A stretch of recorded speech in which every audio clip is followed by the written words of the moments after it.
Good morning. Well folks, it's Monday the 1st of February 2021 and it's time for Mythbusters episode 24. Many things are said about Scotland, independence, the Union, the EU, etc. In these videos I bust the myths that many people believe. This week we deal with the myth that the UK government has done all it can to save people from COVID-19. No matter which country we live in the world, we all contribute to that society in some way. And in return, we deserve leaders who will competently manage any crises which befall our nations. Last week, the UK reached a very grim milestone in over 100,000 fatalities related to the COVID-19 pandemic. But how did we get here? As discussed last week, I feel it is down to the leadership, or lack thereof, of the UK government and its Prime Minister, Boris Johnson. Now, last week we presented the theory that the UK had never had a complete COVID lockdown, and in that we compared the UK government approach to other more successful nations, but perhaps most conspicuously to the New Zealand approach, their government being led by their Prime Minister, Jacinda Ardern. Now, politically, Jacinda and Boris couldn't be further apart, even before COVID-19.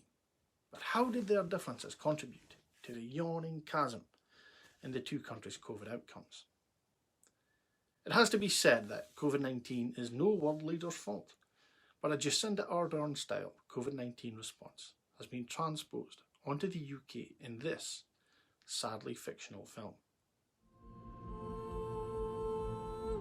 How was Britain's response to COVID-19 such a success? January the 24th.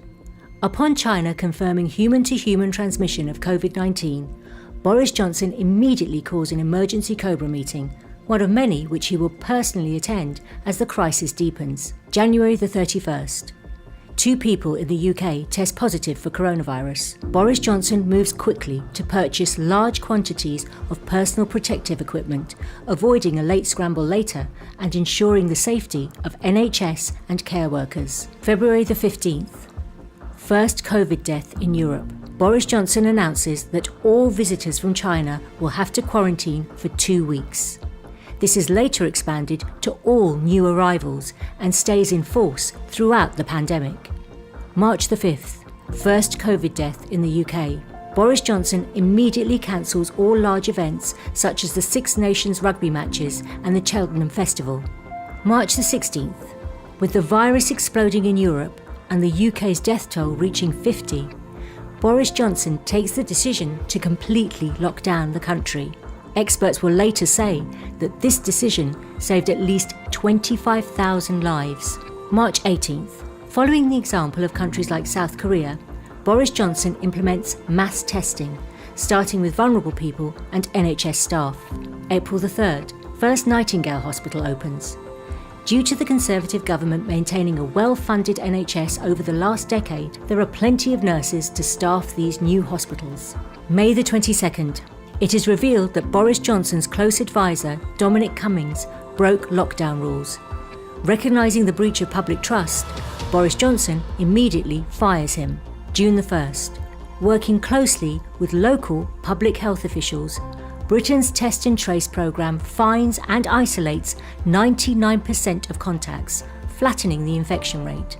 Historians will later describe Britain's test and trace system as world-beating. July the 11th.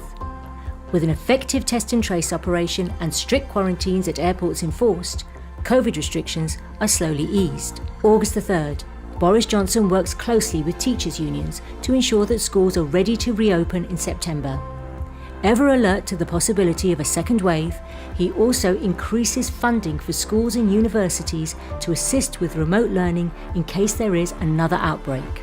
September the 21st. Sage warns that a 2-week circuit breaker is required to stop a second wave of infections. Boris Johnson immediately enforces a national lockdown, saving thousands of lives. November the 20th. In recognition of the public sector workers who risked their lives to keep Britain running during the pandemic, Rishi Sunak rewards them with a pay rise. December the 25th. With Britain having the lowest COVID death rate in Europe and no new infections recorded for 20 days, people around the country enjoy spending Christmas with their loved ones. It sounds like a fairy tale, doesn't it? But all of these things were possible This is what Britain could have had with a government that planned for the worst instead of hoping for the best. Sadly, this is what we got instead.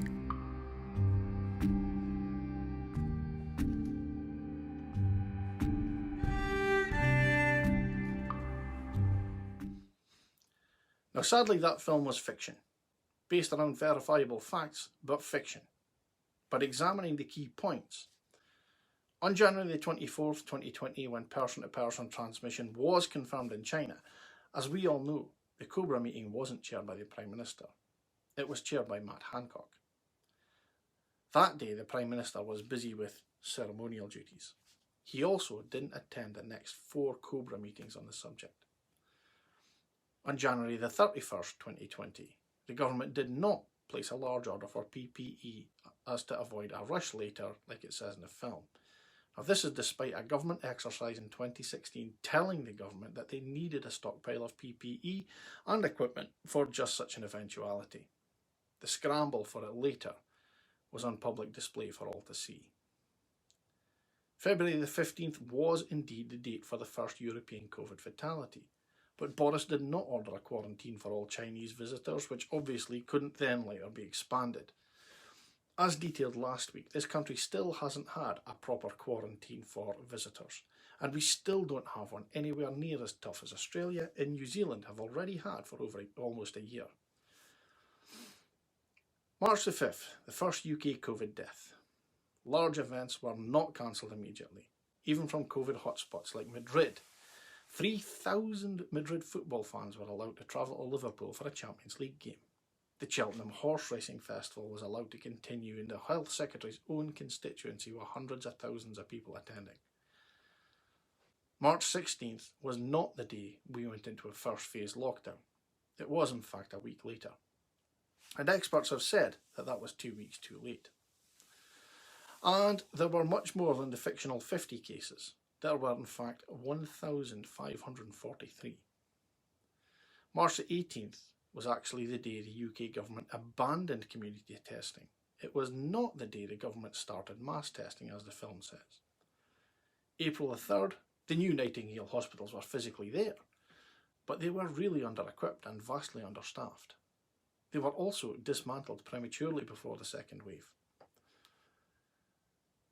May the 22nd, we all saw the extraordinary lengths that Boris Johnson went to so that he could keep Dominic Cummings around. Of course, we know that breaching the public trust wasn't enough to get Dominic the sack. Oh no, it wasn't until Dom insulted Boris's fiancée that he got the bullet. June 1st, the RUK test and trace application and operation was a disaster of outsourcing. The app cost 16 times the price of the Scottish version and didn't function anywhere near as well.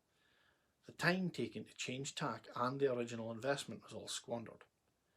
All UK local authorities have effective contact tracing teams and protocols, the capabilities of which were ably demonstrated during the Salisbury Novichok poisonings. And in Scotland they worked very well, even at one stage dealing with an outbreak in an outsourced call centre that was serving the UK track and trace operation. The only person in the world who ever described the UK test and trace system as world-beating was Boris Johnson, and it was always in the future tense, in the vain forlorn hope that it would be. But with a hapless Tory peer, Baroness Dido fucking Harding in charge, it had no chance of ever being world-beating. Now that episode has sadly been indicative of the great majority of the UK government's COVID outsourcing. September the 21st, when the Sage Group advised that a circuit breaker lockdown was needed, Boris didn't order it immediately. He ignored them until November. And on November the 20th, we all know that when a pay rise for public sector workers was discussed, now was not the time. But it was the time for some really special public sector workers to get a £3,000 plus pay rise. Yes, of course, I'm referring to our gallant members of Parliament. Christmas. Well, I have to confess I took advantage of the one-day reprieve and enjoyed Christmas with my family. But this was not, as the video says, against the backdrop of one of the lowest European death tolls and on no new infections for 20 days. Because we all know it was worse, and it was about to get much worse. It's clear that Boris's "we've done all we can" line is a lie, just like his lies to his wives and his lies to the Queen. Now, I'm almost afraid to say this in case I somehow curse it, but the only part of the UK's COVID-19 response that has gone well so far is the vaccine rollout. Now, as you can imagine, our Tory friends are trumpeting this one big time, as if we're all stupid enough to forget about the last 10 months of dithering and incompetence. This is commonly called gaslighting. Don't fall for it. Because outcomes like those in Australia, New Zealand, South Korea, Japan, Vietnam, Thailand, or strangely enough China itself, were just as possible here with competent leadership. Leadership, or lack thereof, like Boris's, is bad enough in more normal times, but during a crisis such as this, the consequences are compounded. We are often told that discussing Scottish independence during the pandemic is a distraction, but for me, the performance of the UK government during this crisis actually makes Scottish independence more crucial than ever. To illustrate that point, I'm going to ask you all one question. Does your life in the United Kingdom right now look anything like the lives being led by the citizens of China, New Zealand and Australia in the film I just showed you? But you know what? Even if this conversation was face to face, I wouldn't have to wait for an answer, because I know for a fact that it isn't.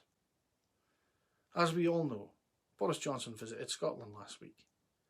Having just announced that 100,000 people throughout the UK have now died due to COVID-19, Boris Johnson displayed the sensitivity and emotional awareness only a man who chooses to leave his wife while she is recovering from cancer for a woman half her age could display.